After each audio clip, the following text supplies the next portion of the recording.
Shalom,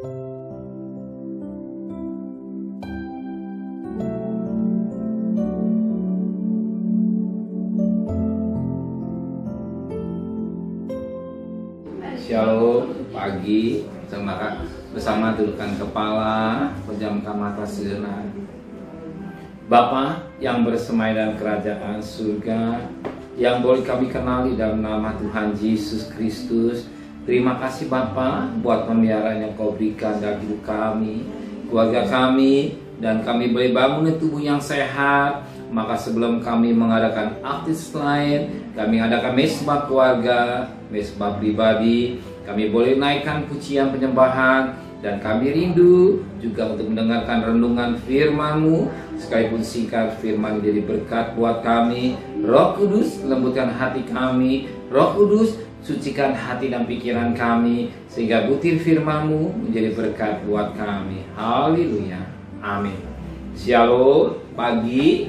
Mari sama-sama kita akan membuka firman Tuhan 2 Galatia pasal 2. Galatia pasal 2 ayat 11 sampai ayat yang ke-14.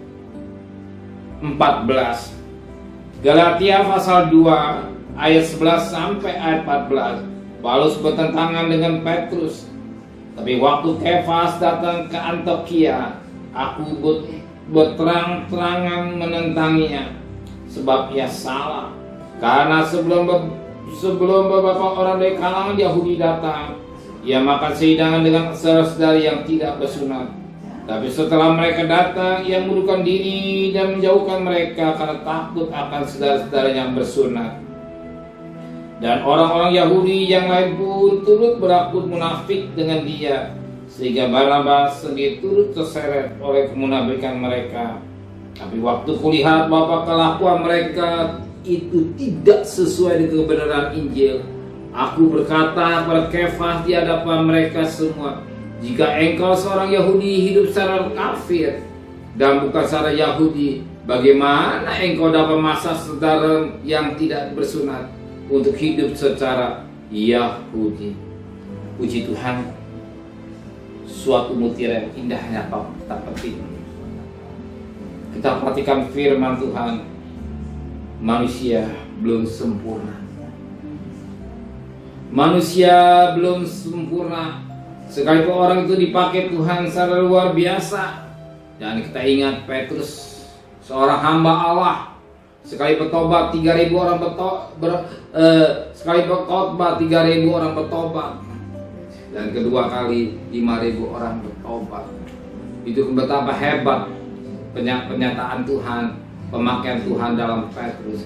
Tapi satu ketika diteropong oleh firman Tuhan melalui Paulus, ternyata dia pun ada salah.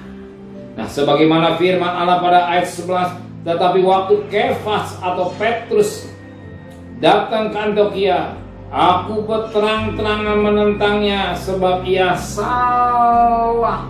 Ternyata orang yang dipakai Tuhan luar biasa juga pernah mengalami apa dikatakan salah. Sekalipun orang dipakai dengan luar biasa bernama Petrus atau Kefas ini, dia juga punya salah. Inilah dia hidup yang kita jalani. Dan maka kita akan berheran, kita belum sempurna, tapi kita menuju ke sempurna. Sebab firman Allah berkata dalam Matius 5 ayat 8, hendaklah engkau sempurna, sebab Bapakmu di surga sempurna. Ya, dan kita berusaha. Petrus juga berusaha supaya sempurna. Ternyata ketika dalam dispeksa oleh diteropong oleh firman Allah melalui Paulus, ternyata dia dikatakan dalam firman Tuhan, ia salah. Paulus berkata, aku berterang-terang menentang Paulus atau Kefas, sebab dia salah. Ya, jadi kita lihat kesalahannya. Di mana kesalahannya? Di mana kesalahannya?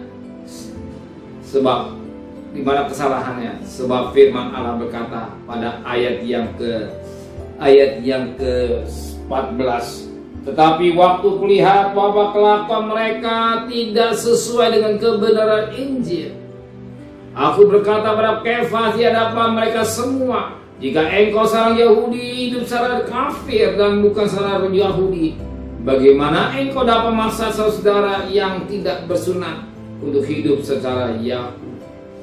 Disinilah kesalahan Petrus atau Kefas. Inilah kesalahan Petrus. Bagaimana? Ya, bagaimana kau hidup sebagai seorang Yahudi hidup secara kafir dan bukan secara Yahudi? Bagaimana dapat memaksa saudara yang tidak bersunat untuk hidup secara Yahudi? Orang yang tidak bersunat hidup secara Yahudi.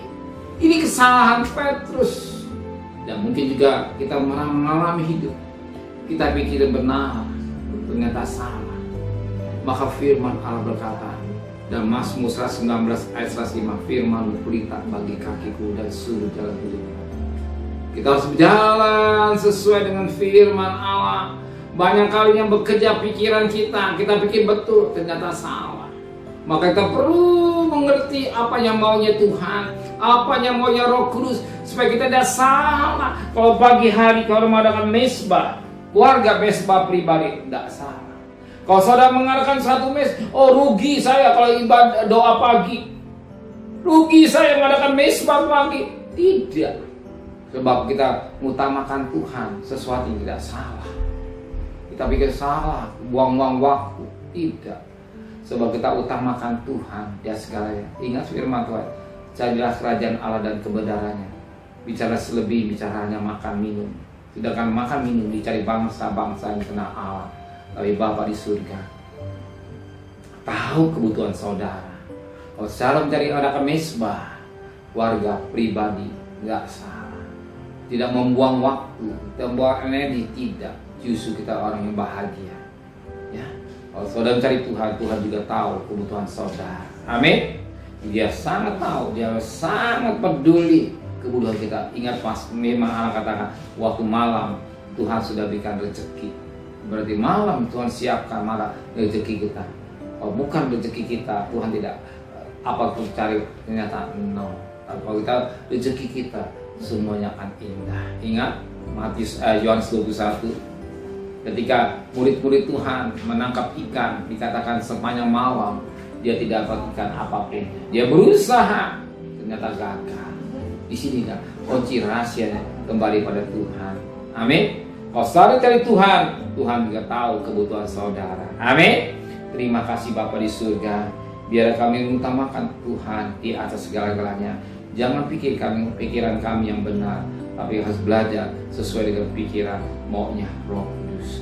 Supaya hidup ini boleh berkenan. Kalau Petrus berjalan sepertinya benar, ternyata salah. Ketika dia teropong oleh firman Tuhan, malah Paulus ternyata dia salah. Ya, Paulus katakan terang-terangan, hati jelas. Paulus menegur Petrus, ternyata ada sesuatu yang salah. Hidupnya tidak sesuai dengan apa yang maunya Tuhan Roh Kudus.